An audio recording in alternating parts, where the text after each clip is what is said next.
Oh man, Saturday morning, driving to Colorado. I left the truck here at work. It's back here in the fence.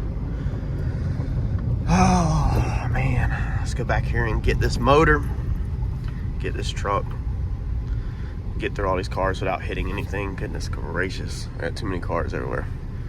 And let's get to the house. Look how cold it is. The freaking ice. Man, this is definitely a good morning to, or a good day here to be working inside. It is 30 degrees outside right now. Boy, look at that color hitting in the sun. Man, she's pretty, boy. This thing is gonna look sick. Look at that. Man. All right, let's get this thing unloaded. Get this thing in the garage. It is freezing. All right, so we got her inside. She's looking good. Got it all untaped. Man, that blue on there, that black on that blue is gonna look killer in the car. Got the torque converter set. I had to fight with it. This one's always a pain to get it to step back because it's got to step back twice so you can kind of hear it. I remember when me and Mike first put this one in, it was an absolute nightmare. One thing I actually picked up off of Justin Swanstrom's channel is I watch other people's YouTube channel for information. I actually don't watch it necessarily for just racing. I actually fast forward to all the racing. I actually don't want to see any racing passes. Is to put anti-seize on this actual spacer. So on his Uncle Mike's car, he's also running a spacer adapter on that, the same thing as this one. And he has stated that he has seen them basically weld themselves to the crank and then, it'd be a nightmare. So we're going to add a little bit of anti-seize around that. I picked that tip up off of his channel, so that's very helpful. This one I couldn't 100% remember what we were even supposed to torque these to or anything. Buddy Spencer's over here helping today. Thankfully, I ain't got to do this all by myself. And went back and watched the YouTube channel. Remember that Mike torqued these down to 70 straight around it. So we're having to put the ARP stuff on the back of the heads because this is ARP fasteners, and then put a little bit of Loctite on it. Get that torqued down. We got the reluctor wheel back there for the crank signal. Didn't forget none of that. So trying to make sure I don't forget anything. I don't have Mike's adult supervision here today. Try to do it all by myself and not mess up, and we'll get this thing set in the car. All right, so making progress. Got it sat in there. We got to get rid of this ugly orange cover. This is going to be the type of stuff I'm going to do next week, though. I have to go ahead and hang the alternator because some of the bolts on this side actually go through the motor plate. So it has to be there for the bolts and the motor plates. But just try to sit it in for right now. We got like 3 bolts in the trans because now we're about to check these headers. So if you recall, we cut the front of this car out again while the motor was gone. Right before I sent it out of here, so we cut this cross member, and I went off of mock-up the best I could at the time. I just kind of set the motor back in there, and I'm pretty sure I have like 1/8 of an inch to spare on clearance on my steering rod. So the headers, if you recall in the past, we went over it. They were between 38 and 48 to get built. I was not going to disclose an exact price, but so obviously we're not modifying headers. We'd be modifying the steering rod. Pretty sure I'm in the clear, but I'm going to go ahead and put some headers on this side. If the header's clear and we're good to go, then we are pretty much in the clear to start putting everything together. Look at them O-ring heads up in there. Man, that thing is beautiful. So let's test fit these, and if this checks out, then we are in the clear to start assembling pretty much everything. All right, so we're getting it put in, plenty clear on that side with the headers. Spencer's gonna work on that. I'll move on to the starter. But here is something that Jason told me, and I did not listen. Now, Jason told me to put these headers in, that one side you had to start from the front to the back, and the other side back to front. Now, on that side, we started front to back, so I'm gonna guess this side's gonna be front to, or back to front. But one thing I messed up on is he has all of these things cut. So some of these come out the block when I took it apart, and you can see there's a little shoulder on them right there. But then some of these are cut really short just because it's what had to be done. Now these come out the block like this with the cut side in the block. So, and the factory side was on the nut. There's 3 of them that come out the block just like that. So I'm assuming here that all of my cut sides will go back into the block. This is a custom application that Jason Braswell did. And it took a ton of patience. There's one nut on there that even the shoulder right here had to be cut off. So he literally had to cut the nut in half to get it to clear. Now I was smart enough to actually write that on the header. So I know where that one went. But these, I think they're all close to the same. But some do look like they're cut a little shorter than the other. I do know that if we have any snag, that next time I'm going to number each stud in reference to the end of the flange on each header. Now, I was smart enough to mark each tube for its cylinder so we know exactly, you know, which goes in. Because if you're new to the channel, all these headers are 5-piece headers. So you have every single tube or primary it's its own piece, you know, and some of these are really hard, like that one right there. That bolt back there is like hid, as you can see. It's harder to get to. Some of them are really tough, and then they go into the collector. So I'm gonna take this back apart, like every bolt. If I have an issue, I'm gonna label it to the stud, and then also probably go ahead and engrave in these next time they come off what cylinder they actually go on, instead of just a Sharpie, instead of having to write on it with Sharpies every single time. So we're making progress. Definitely slower than I thought, just because I forgot about how much work the headers were. And I'm smartening up on the starter, and I cut my wire this time. So instead of trying to hook your trigger wire and your starter hot wire up inside the headers, up inside the car, I literally cut them out here. So you can fish this starter up in there with these pigtails hanging off of it, basically, and then you can hook it up out here. So you can hook these connections up on the bench. So I'm improving as I take this part. This is the first time that I've had to take the motor out for failure, like tear everything apart and then completely put it all back together. So it's kind of definitely like the first run. The more I do this, the more we blow it up. You know, if we blow it up every month or so. Hopefully not. We're definitely gonna have some spares, but the more we do this, then the faster I'm gonna know where everything goes off of memory, you know, and the smoother it'll go. It just takes time of pulling it in, taking it out, you know, vice versa. So still trugging away, getting the headers done. All right, so making some progress, going faster than I thought. So we got all the headers in. This time it was way easy doing headers since we come in here and cut this metal out. I mean, you gotta remember before that metal was all the way to here, you know, so let's see here. Right there, you literally, these back two you couldn't even get, and then it made it harder to get right there because you couldn't, you know, put your hand like that. So cutting that metal, sheet metal out of this car was definitely the ticket on this one. So pulling the valve covers off, Spencer's going ahead and just dropping plugs in them because one of these TKM complained that was deteriorating or basically falling apart. So I'm pretty sure this plate on the bottom was falling apart. I think this is the brand new valve cover gasket, so I think we're 100% good on the passenger side to throw it on, plugs, coil packs, everything plugged in. That side can be buttoned, but this side I've got to take the valve cover off and either replace it or plastic repair it tonight on the bottom side so it's not falling apart, and I'll show you that here in a second. I don't know how this thing was together first. This bracket right here is hitting all this stuff up here, so I got to remake that bracket real fast, which I should have just you know, had it changed it from the start. Maybe I'll just cut some off of this one. That might be easier instead of remaking it. But anyway, it's got to be modified. But yeah, we're getting there.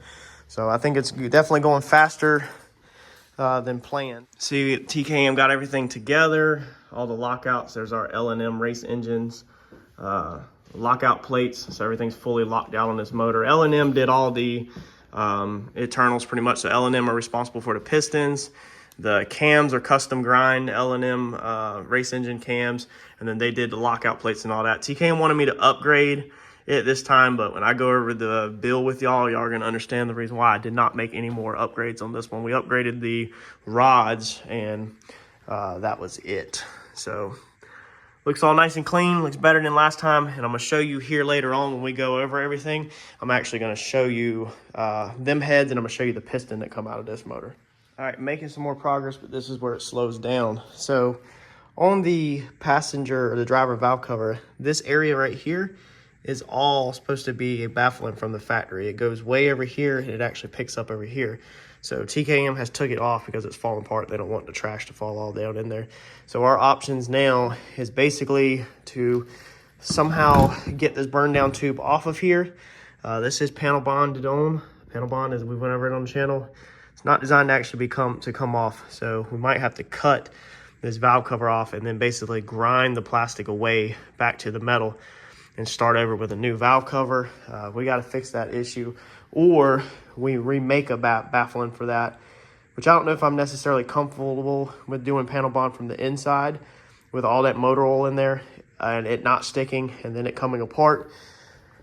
and the plastic hitting all these cams, shattering, and the plastic going through the motor. Not really comfortable with that at all. We're also slowing down because here comes the changes. So I got that piece painted. Lines, the fuel lines, made some changes on them.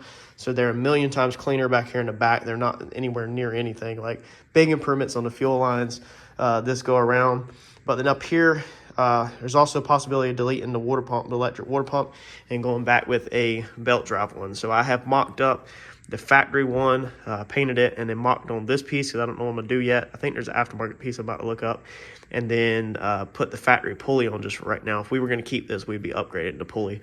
But for right now, for mock-up, that's what that's going to be. Now, we had the alternator, and we had this tensioner pulley over here, and the belt run off of this very back pulley for the alternator.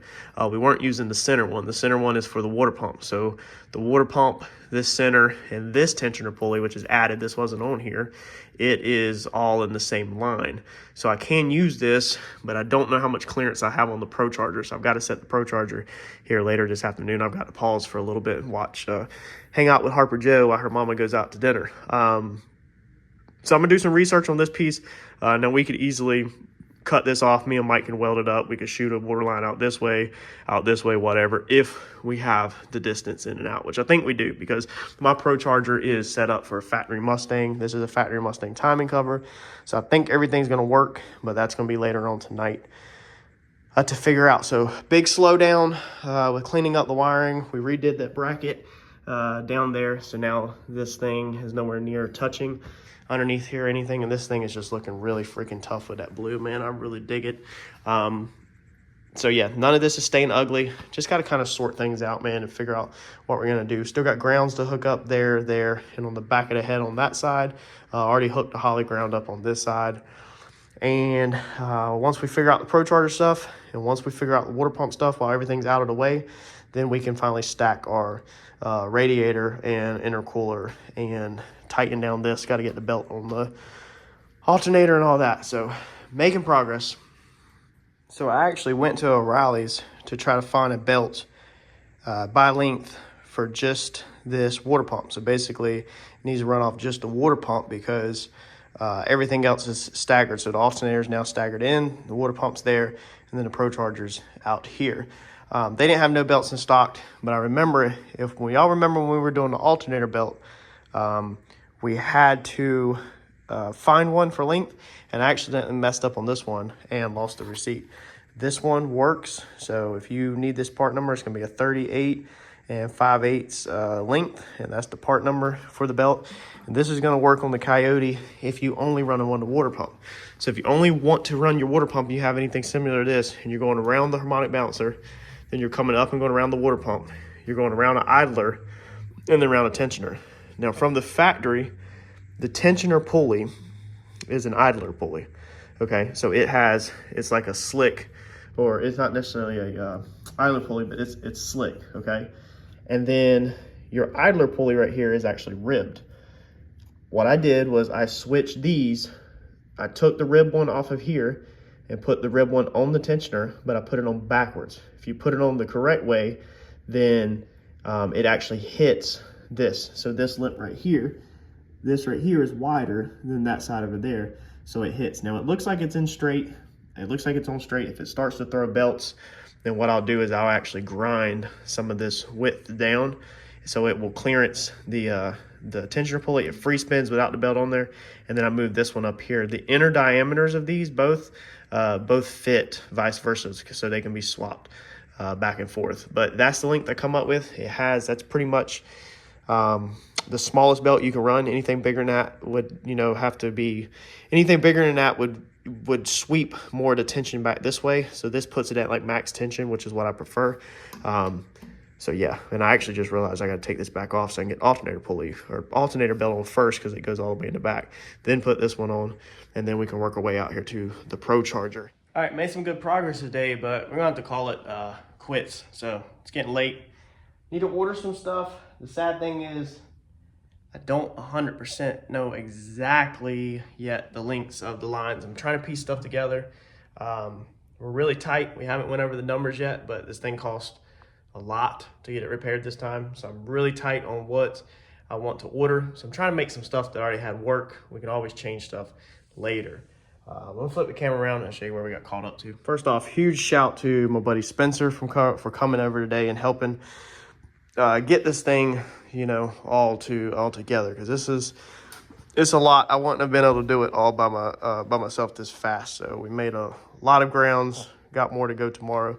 But where I have hung up at is, like I said, the water pump's buried way down there, but we know what we're gonna do with that. I had stocked up on dash 20 fittings, so we're gonna take the factory stuff. Mike's gonna do some welding, and we get that figured out. Now, we had from here to here originally, we had a Brown & Miller ultralight hose. It's a little too long, so we had it kind of bent really tight, radius to work. This time we are moving that Brown & Miller line down here. It works perfect. So it's a 90 right there, and it curves up, and then it will go up in here to the, right up there, to the water pump.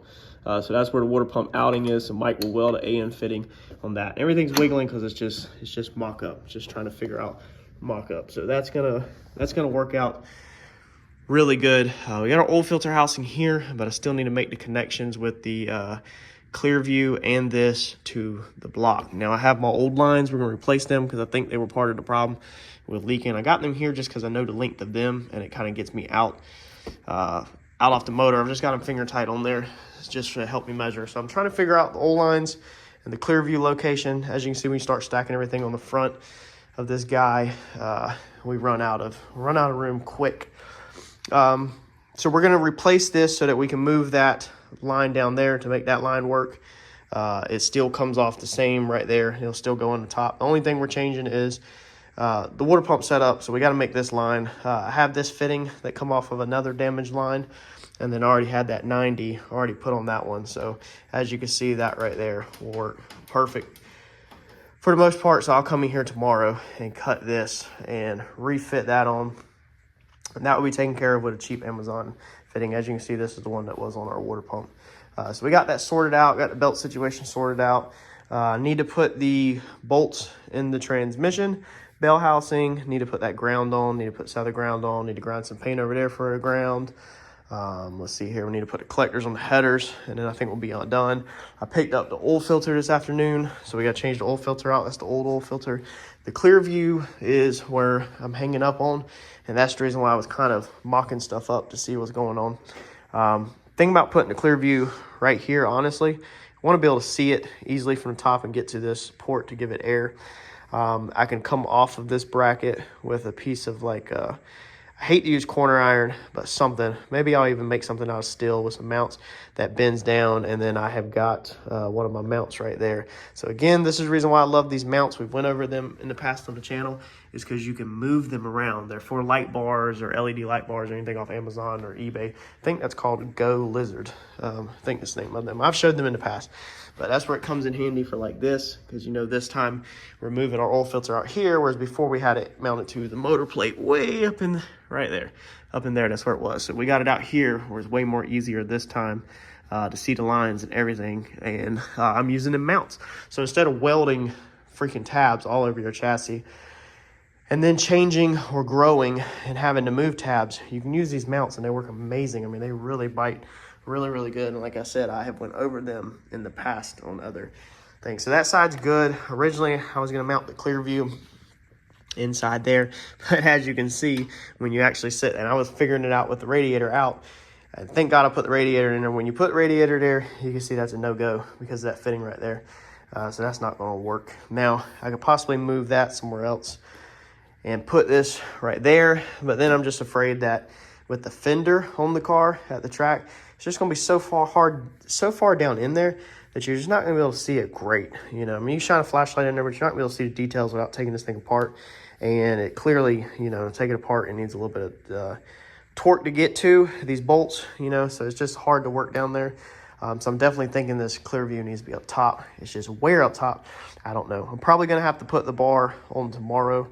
Honestly, I'll probably do that first and see if maybe I can even get it off, you know, that bar right here. Maybe we can even do that. We can move these fittings, you know, to the other side or whatever, vice versa. But maybe with this line, let's see here, that line goes more like that.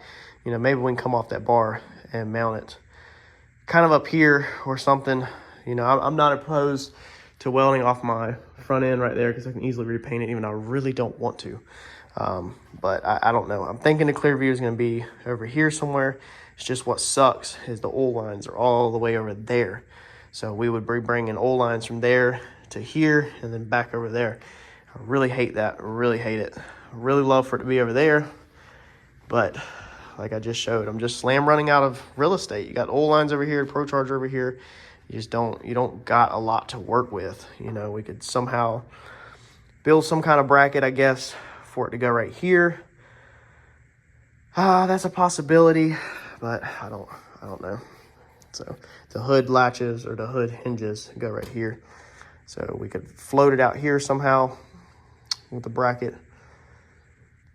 but I don't know. So this is where I'm hung up on, is the clear view. The clear view is really hanging me up. So definitely not firing it off this weekend, hopefully by next weekend. But again, what it's going to boil down to is A, figuring out where to mount this first, and then B, finding the plumbing, because I will be using Brown & Miller ultra lights like I have on all this, more than likely, if I can find it, and get it all plumbed. So that is where we are at for our first day of progress. I don't think it's bad. Also need to order a 4AN line for our oil pressure sensor, because our oil pressure sensor down there is made to extend. So he skinny tapped it, where we're going to come off of that block fitting that's on the side of the block down there, and we're going to go somewhere else with it. So I got to figure that out too. So we're going to take a pause for a night, start back fresh, and tomorrow is literally going to be figuring out these issues and trying to find the stuff that we need on eBay. Stay tuned. Make sure you smash that subscribe button if you're not already subscribed. Turn on the notifications, because hopefully I'll be able to move this along fast by doing things like making this work. And again, we still have to go over the numbers and what was all done to this motor. I'm just trying to dive straight into it this weekend and make some progress. Like I said, I was hoping for a first start on Sunday, which is tomorrow, but it's just simply not going to happen. And I figured that's kind of what's going to happen. Catch y'all in the next video. Thanks, y'all.